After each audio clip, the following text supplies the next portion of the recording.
Welcome to Our Passion TV, where your passion is changing our world. How we pursue our passions changes the world. So it's life, liberty, and the pursuit of passion. Passion.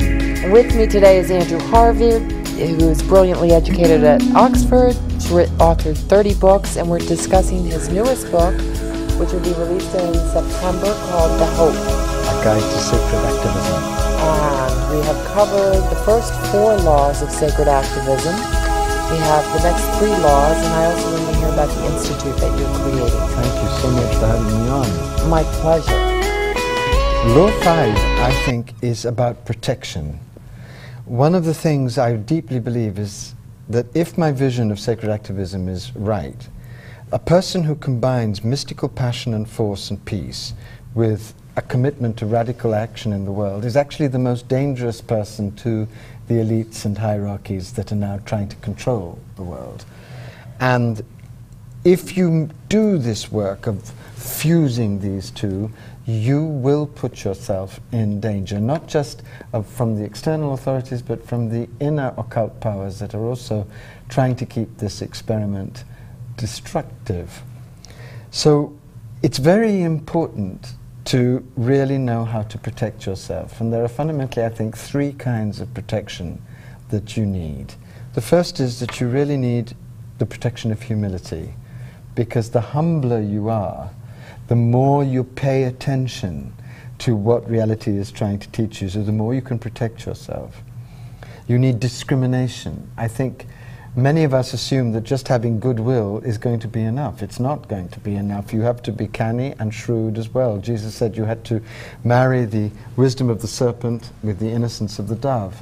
And the wisdom of the serpent is the knowledge of human motives, the knowledge of human shadow, your own and other people's.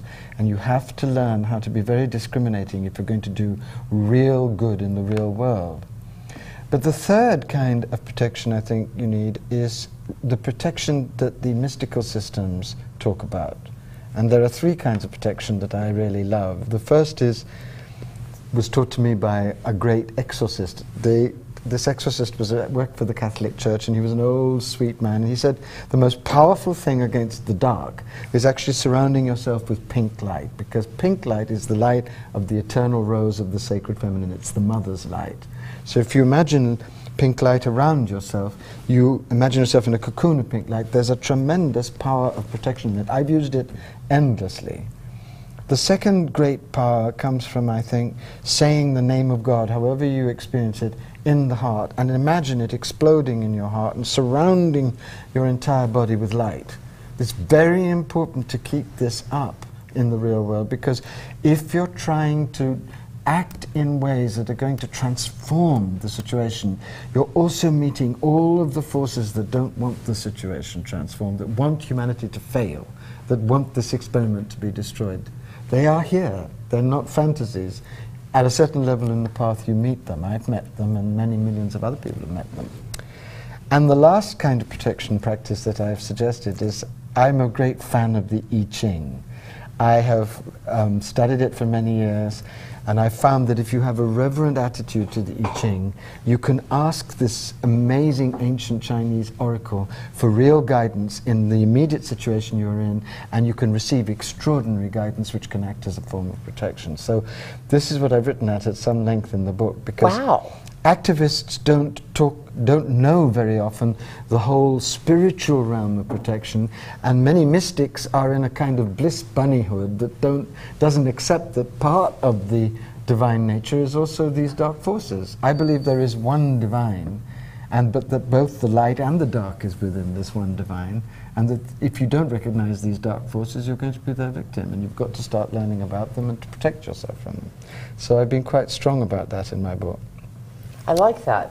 My great-uncle James, who we spoke about during the break, was at the office of the exorcist.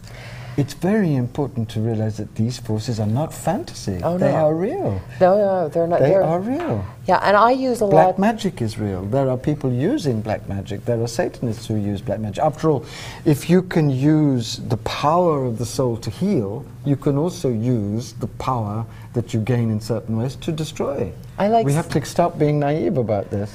I like Saint Germain's violet flame. Yes, that's wonderful. And I also like to remember that the light can enter the darkness, but the darkness cannot penetrate light. In the end, it can't, no. Right, so No. your pink light is very beautiful because darkness cannot penetrate. No, you can't penetrate it, but you have consciously to surround yourself with it. Yes. I think another form of protection is laughter. Apparently, the exorcist told me that one thing the devils or the dark forces can't stand is being mocked, is being laughed at, because they take themselves immensely seriously. Oh, yikes. So I thank God. Right. So that to keep up a very joyful attitude, which is not naive, is also a supreme force of protection. Joy itself is the power of the universe. Yes, So that because is a joy force is of- part of love Yes. and bliss. It's all. Joy is the power. That's how I like to say, joy is the power. No, that's quite brilliant. Really Thank the you. power. Yeah, yeah. And therefore, when you're in your deepest joy, you're in your greatest power, because the enthusiasm that that joy gives, the radiation of compassion that that joy gives, the power of energy that that joy gives is actually your deepest protection. So that's the fifth law. Great. The sixth law for me is actually the law of joy.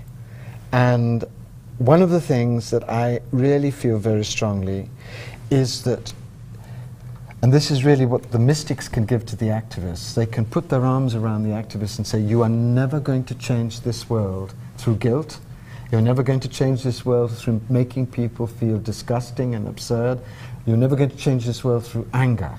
You're never going to change this world through a shaming of other people.